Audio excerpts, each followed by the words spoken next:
Hi friends, welcome to Regis cooking Tamil. இன்றைக்கி நம்ம கிச்சனில் என்ன செய்ய போகிறோம்னு பார்த்தீங்கன்னா, ஈரல் கிரேவி தான் செய்ய போகிறோம். இன்றைக்கி நான் எடுத்துருக்க அளவு வந்து 1/4 கிலோ தான். இப்போ இந்த 1/4 கிலோ ஈரலை வந்து நல்லா கழுவி எடுத்துக்கலாம். அதே மாதிரி இந்த ஈரலுக்கு மேலே இருக்கிற ஜவ்வு மாதிரி அந்த லேயரை நம்ம உரிச்சு எடுத்துட்டோம் அப்படின்னா நமக்கு வந்து கவுச்ச ஸ்மெல் இல்லாமல் இருக்கும். இப்போது க்ளீன் பண்ண ஈரல் ஒரு பாத்திரத்தில் சேர்த்தாச்சு.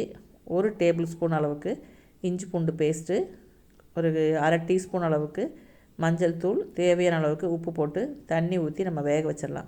இது ஒரு பக்கம் வெந்துட்டுருக்கட்டும். அதுக்குள்ளே நம்ம வந்து இதுக்கு தாளிக்கிறதுக்காக கிரேவி ரெடி பண்ணிக்கலாம். இப்போ பார்த்திங்கன்னா அந்த ஈரல் வேகிறக்குள்ளே நமக்கு இந்த வெங்காயம் தக்காளி வதக்கி எடுத்தோம்னா டைம் சரியாக இருக்கும். இப்போ பார்த்திங்கன்னா ஒரு வடை சட்டியில் தேங்காய் எண்ணெய் எடுத்துருக்கிறேன் தேவையான அளவுக்கு. இப்போ எண்ணெய் காயட்டும். எண்ணெய் காய்ஞ்சதுக்கப்புறம் நம்ம வந்து சின்ன வெங்காயம் சேர்த்து செய்ய போகிறோம். இப்போ இதுக்கு ஒரு மசாலா ரெடி பண்ணிக்கலாம். பட்டை, கிராம்பு, ஏலக்காய் எதுவும் சேர்க்க போகிறதில்ல. சோம்பு, சீரகம், மிளகு இந்த 3 தான் நம்ம வந்து பவுட்ரு பண்ண போகிறோம். தேவையான அளவுக்கு நான் எடுத்துருக்கிறேன். லேசாக வறுத்துட்டு பொடி பண்ணாலும் சரி, இல்லைன்னா நம்ம அப்படி பொடி பண்ணிட்டாலும் நமக்கு நல்லாயிருக்கும் வாசம். வேறு நம்ம மிளகாத்தூள் வந்து தனியாக எதுவும் காரத்துக்கு சேர்க்க போகிறதில்ல. அதில் இருக்கிற மிளகுத்தூள் மட்டும்தான் காரத்துக்கு. இப்போ வந்து நம்ம 1/4 கிலோ ஈரல் எடுத்தோம். அதுக்கு ஒரு 150 200 கிராம் சின்ன வெங்காயம், கருவேப்பிலை எடுத்துருக்கிறேன். இதை வந்து நம்ம நல்லா வதக்கிக்கலாம். நமக்கு இதை வந்து பொடி பொடியாக கட் பண்ணாமல் வெங்காயத்தை வந்து ஓரளவு கொஞ்சம் பெருசாகவே கட் பண்ணியிருக்கேன். அப்போ நம்ம சாப்பிடும்போது ரொம்ப நல்லாயிருக்கும்.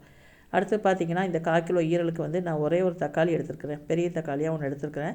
இதே வந்து நம்ம நல்லா வதக்கி விட்டுக்கலாம். தக்காளி வந்து ஓரளவுக்கு நமக்கு நல்லா வதங்கினா தான் அடுத்தது நம்ம வந்து ஈரலை சேர்க்க முடியும். இப்போ பாதி அளவுக்கு வதங்கி இருக்குது. இதில் வந்து கொஞ்சமாக உப்பு சேர்த்துக்கலாம். உப்பு சேர்த்துட்டு வதக்கிட்டோன்னா தக்காளி சீக்கிரமாக வதங்கிடும். நல்லா மசிகிற அளவுக்கு நம்ம தக்காளியை வதக்கி விட்டுக்கலாம். இப்போ பார்த்திங்கன்னா தக்காளி வந்து நல்லா மசிஞ்சிருச்சு. இதில் வந்து கிரேவிக்காக குழம்பு மிளகாத்தூள் வந்து நம்ம சேர்த்துக்கலாம். நமக்கு எந்த அளவுக்கு கிரேவி வேணுமோ அந்த அளவு அனுசரித்து நம்ம போட்டுக்கலாம். இன்றைக்கி 1 டேபிள் ஸ்பூன் அளவுக்கு குழம்பு மிளகாத்தூள் சேர்த்துக்கிறேன். வீட்டில் நிறைய பேர் இருந்தாங்கன்னா நம்ம 2-3 டேபிள் ஸ்பூன் கூட நம்ம சேர்த்துக்கலாம். இப்போ வந்து நம்ம போட்ட மசாலாவோட பச்சை வாசம் போகிற அளவுக்கு வேக விடலாம். நம்ம ஈரல் வேக வச்சோம் பாருங்கள், அந்த தண்ணி நமக்கு மீதி இருக்குது. அந்த தண்ணியை ஊற்றியே நம்ம வந்து இந்த வெங்காயம் தக்காளியை வேக விட்டுறலாம். இந்த குழம்பு மிளகாத்தோட பச்சை வாசமும் போகிற அளவுக்கு வேக விடலாம். இப்போ பார்த்திங்கன்னா நமக்கு பச்சை வாசம்லாம் போயிடுச்சு. இந்த சமயத்தில் நம்ம எடுத்து வச்சுருக்கிற ஈரலை இது கூட சேர்த்துக்கலாம்.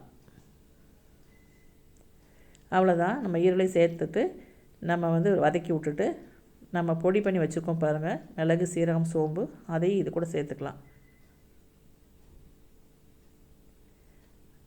இந்த மாதிரி நம்ம தூவி விட்டுட்டு நமக்கு காரம் பத்தலைன்னா நம்ம வேணால் மிளகாத்தூள் போட்டுக்கலாம். இல்லைன்னா இன்னும் கொஞ்சம் கூட குருமிளகு தூள் சேர்த்துக்கலாம். அவ்வளோதான். இதில் தண்ணி வேணுன்னா கூட இன்னும் கொஞ்சமாக ஒரு 1/2 டம்ளர் தண்ணி வேணும்னா நம்ம கிரேவி வேணுன்னா நம்ம கொஞ்சம் தண்ணி சேர்த்துக்கலாம். நான் ஒரு 1/2 டம்ளர் அளவுக்கு தண்ணி சேர்த்து நான் கொஞ்சம் கிரேவி அதிகமாக வச்சுக்கிட்டேன். இப்போ பார்த்திங்கன்னா நமக்கு அவ்வளோதான். கொஞ்சம் தண்ணி ஊற்றி கொதிச்சோன்னா நான் வந்து ஸ்டவ் ஆஃப் பண்ண போகிறேன். இப்போ வந்து தேவையான அளவுக்கு மல்லி இலையை தூவி ஆஃப் பண்ணிடலாம். அவ்வளோதான். நம்மளுடைய ஈரல் கிரேவி சூப்பராக ரெடி ஆயிடுச்சு. நம்ம வந்து முதல்ல தாளித்து அதிலே ஈரல் போட்டு வேக வச்சு நம்ம செய்வோம். அப்படியும் செய்யலாம். இப்படி செஞ்சாலும் நமக்கு வேலை ஈஸி. அதே மாதிரி இப்படி செஞ்சால் நமக்கு ஈரல் வந்து ஹார்டாகாது, சாஃப்டாகவே இருக்கும்.